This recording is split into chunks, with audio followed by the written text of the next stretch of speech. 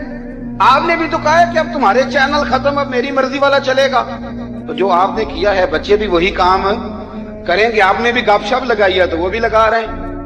یہ سمجھ لیں جو کام آپ کریں گے آپ اپنے بچوں کی سیرت میں اس کا جلوہ دیکھ لیں گے.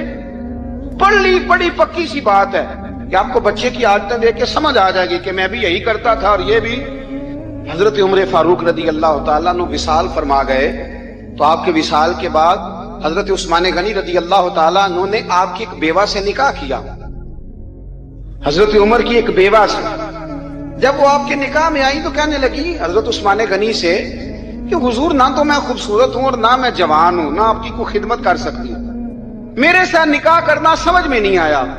کیا شاندار جواب دیا حضرت عثمان غنی نے, کیا خوبصورت جواب دیا. فرمانے لگے میں نے اس لیے نکاح نہیں کیا کہ مجھے تمہارے حسن سے دلچسپی تھی یا تمہاری خدمت کی ضرورت تھی, میں نے تو اس لیے نکاح کیا ہے کہ مجھے بتاؤ عمر فاروق گھر کے اندر اپنے رب کی عبادت کس طرح کرتے تھے, وہ قرآن پاک کس طرح پڑھتے تھے, وہ رویا کیسے کرتے تھے, استغفار کا طریقہ کیا, کس وقت کس انداز میں وہ اپنے رب کو یاد کرتے تھے. اس لیے کہ عمر کئی دفعہ گھر سے آتا تھا تو میں اس کے چہرے پر نور دیکھا کرتا تھا, میں روشنی دیکھتا تھا, ایک معیار دیکھتا تھا. نکاح اس لیے کیا ہے کہ مجھے عمر کی جو گھر کے اندر کی عبادت ہے اس سے آگاہ کرو, تاکہ عثمان غنی بھی چاہتے ہیں اس طرح کے عمل کرو جس طرح کے عمر فاروق کر کے گئے ہیں. بھائی جب تک ہم اپنے گھر میں وہ توجہ نہیں دیں گے, وہ مزاج دیکھیں نا, ہمارے گھروں میں جب نقشہ پاس ہوتا ہے تو ٹی وی لان بھی اس میں ہوتا ہے, ڈرائنگ روم بھی ہوتا ہے, نماز کی جگہ بھی ہوتی ہے نقشے میں. صحابہ جب گھر بناتے تھے تو ایک مسجد بیت کا نقشہ پاس کرتے تھے, ذہن میں رکھتے تھے کہ یہ کونا نماز کے لیے, وہاں جوتے لے کے کوئی نہیں جائے گا, وہاں نماز پڑھی جاتی تھی, عورتیں وہاں اعتکاف کرتی. ٹی وی لان تو آ گیا ہے اور گھر کے اندر ٹی وی رکھنے کے لیے تو ایک کمرہ الگ سے بنا دیا گیا ہے, اور اب جو نئے نقشے پاس ہو رہے ہیں اس کے اندر گھروں کے اندر جگہ بنائی گئی ہے جہاں کمپیوٹر رکھے جائیں, اور بچوں کے لیے وائرنگ ہوگی نیچے تاکہ انہیں کوئی مشکل درپیش نہ ہو. یہ ساری چیز ہم نے نہانے کے لیے گھروں کے اندر اتنے بڑے واش روم بنائے ہیں کہ لگتا یہ ہے کہ سوائے نہانے کے اور کام ہی نہیں کوئی گھر میں ہوگا. ہر چیز آ گئی, پر اللہ کرے کوئی تفسیر بھی ٹیبل پہ پڑی نظر آئے, کوئی حدیث کی کتاب بھی ٹیبل پہ پڑی نظر آئے. اللہ کرے کہ جس طرح ابا لطیفہ سن کے آتا ہے تو وہ جب تک سنا نہ لے اسے ہضم نہیں ہوتا. اللہ کرے کہ وہ جمعے میں بیان سن کے جائے تو اس کا بھی دل کرے میں اپنے بچوں کو سناؤں. وہ نبی پاک کی کوئی حدیث کہیں سے سنے تو گھر جا کے سنائے. جب تک یہ معیار نہیں بنتا آپ کیسے توقع کرتے ہیں کہ گھر کے اندر اللہ کی رحمتیں نازل ہوں گی؟ آپ یہ کیسے توقع کرتے ہیں کہ گھر کے اندر وہ معیار اور وہ مزاج بنے گا؟ حضرت عمر فاروق نے ذاتی زندگی پر جو توجہ دی, گھر والوں کے معیار پر جو توجہ دی حضرت عمر فاروق رضی اللہ تعالیٰ عنہ نے, وہ بھی بڑی دیدنی ہے. حضرت ابو موسیٰ اشعری کو نا آپ نے وزیر خزانہ بنایا, وزیر خزانہ. تو حضرت ابو موسیٰ اشعری کہتے ہیں کہ حضرت عمر کو شیخ خزانے میں رہنے تو دیتے نہیں تھے. تو ایک دن میں صفائی کر رہا تھا اس کمرے کی جس میں خزانہ رہتا تھا. ہمارے تو ملک میں جو جاتا ہے وہ صفائی کر کے ہی جاتا ہے, اللہ خیر کرے. اور خیر معیار بدلتا ہے, جو پچھلی حکومت ہوتی ہے وہ قرضہ اٹھاتی ہے, وہ باہر سے جاتی ہے تو قرضہ لے کے آتی, اور جو نہیں آتی ہے وہ کہتی ہے ہمیں پیکج مل گیا ہے. وہ قرضہ نہیں اٹھاتے, ان کو کیا ملتا ہے؟ یعنی پچھلی نے قرضہ لیا تھا اور ہم نے, واہ جی واہ کیا خوبصورت انداز ہے. اس کا نام بدل کے نا, انہوں نے قرضہ لیا تھا اور ہم نے, میں کہا بڑے شاندار سیانے بندے ہو گئے. اور اللہ تعالیٰ خیر فرمائے, ہمارے جو بڑے شاندار قسم کے دوست ہیں نا, شاندار, جن کا ادب سے نام لیتے ہیں, وہ عرب کے بادشاہ ہیں. ہم تو عرب خالی کہتے بھی نہیں, عرب شریف کہتے ہیں, عرب شریف. انہوں نے پتہ کیا کیا ہے؟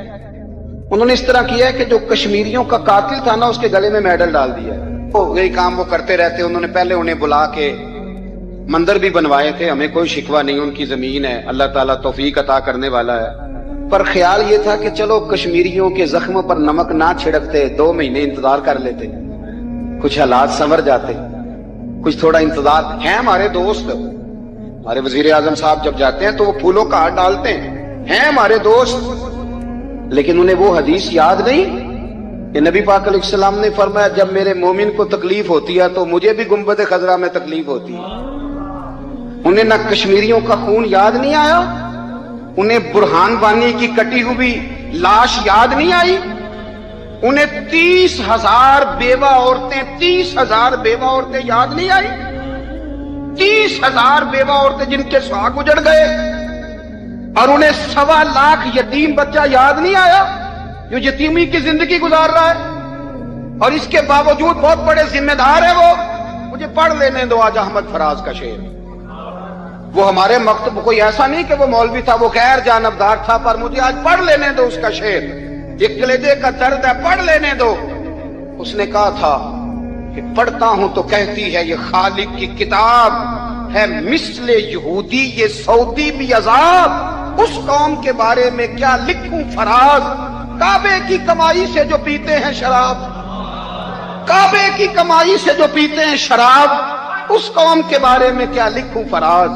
کہ کعبے کی کمائی سے جو پیتے ہیں شراب, میں خیال نہیں آیا تمہارا صرف دین یہ ہے کہ قبریں گرا دو, مزارات گرا دو, فقط یہ دین ہے. کوئی نبی پاک کے روزے کی طرف منہ کرے تو اسے مشرک کہو, یہ دین ہے. اس کا نام مذہب رکھا تم نے. مذہب تو اس کا نام ہے کہ جو رسول اللہ کا نام لینے والا ہے وہ ہمارا یار ہے, اور جو نبی پاک کا نام لینے والا نہیں ہمارا اس سے کوئی تعلق, یہ دین ہے. حضرت عمر فاروق کی سیرت سنا رہا ہوں, حضرت عمر کی. حضرت ابو موسیٰ اشعری نے ایک عیسائی کو منشی رکھا تھا, اکاؤنٹ آفیسر حضرت ابو موسیٰ اشعری نے. تو حضرت عمر فاروق بول پڑے, کہنے لگے تمہیں مسلمان کوئی نہیں ملا تھا, کلمہ کو نہیں تمہیں نظر آئے, کشمیریوں کی لاشیں نظر نہیں آتی, ان کا خون بہ رہا ہے, تباہی اتر رہی ہے, اور تم قاتل کو گولڈ میڈل پہنا رہے ہو. اور یاد رکھنا جب مسلمانوں کی بچیاں روندی جاتی ہوں نا تو پھر اسلام امن کا درس نہیں دیتا, پھر اسلام جہاد کی بات کرتا ہے, پھر اسلام جہاد کی بات کرتا ہے, جہاد کی. وہ قومیں غیرت مند نہیں ہوتی کہ جن کے گھروں میں آگ لگی ہو اور وہ غیروں کو ہار پہناتی پھرے. اللہ کا کچھ خوف کرو, زندگی مختصر ہے. دبئی میں کتنے رہے اور کتنے چلے گئے, خدا را کچھ خدا. تم سے اچھے تو وہ نیو یارک کے رائٹر ہیں جو کم از کم اپنے کالموں میں کشمیر کی بات کرتے ہیں. تم سے اچھا برطانیہ کا وہ شخص ہے جو کم از کم BBC لندن پہ رپورٹ جاری کرتا ہے تو کہتا ہے کشمیر پہ ظلم ہو رہا ہے. تم سے تو وہ اچھے رہ گئے. تم نے بات کرنا تو دور کی بات, تم نے دشمنوں کے گلے میں ہار پہنانے شروع کر دیے. کل جب پوچھیں گے بلا کے تم کو اپنے سامنے, کیا جواب جرم دو گے تم خدا کے سامنے. بڑی تکلیف ہوئی, بڑی تکلیف ہوئی. وہ نا منصور حلاج کو پھانسی دی جا رہی تھی تو حضرت جنید بغدادی بھی آ کے دیکھنے لگے. تو منصور حلاج کہنے لگے بابا سارا زمانہ دیکھے پر تو نہ دیکھ, سارا زمانہ تماشا دیکھے انہیں تو پتا کوئی نہیں نا, تو نہ دیکھ. عرب شریف والو, ٹرمپ اسے انعام دیتا تو تکلیف کوئی نہیں تھی, ملکہ وکٹوریا اسے انعام دیتی تو تکلیف کوئی نہیں تھی, پر تم تو نہ ایسا کرتے. تم تو اپنے تھے, تم تو کلمہ گو تھے, تم تو یہ ظلم نہ کرتے, تم تو یہ حرکت نہ کرتے. میں کہتا ہوں ٹھہر ہی جاتے, جانا نہیں دنیا سے, اللہ کے حضور حاضر نہیں ہونا. جب رسول اللہ قبر میں آئیں گے تو کیا جواب دو گے؟ خدا را. حضور نے فرمایا تھا گناہ روک نہیں سکتے تو دل میں ہی برا جان لو. ذالک اضعف الایمان, یہ کمزور ایمان ہے, کم از کم اتنی حد تک تو آ جاؤ, دشمن سے گلے تو نہ ملو. خدا را سمجھے ہمارا پہلا تعارف یہ ہے کہ ہم رسول اللہ کے غلام ہیں.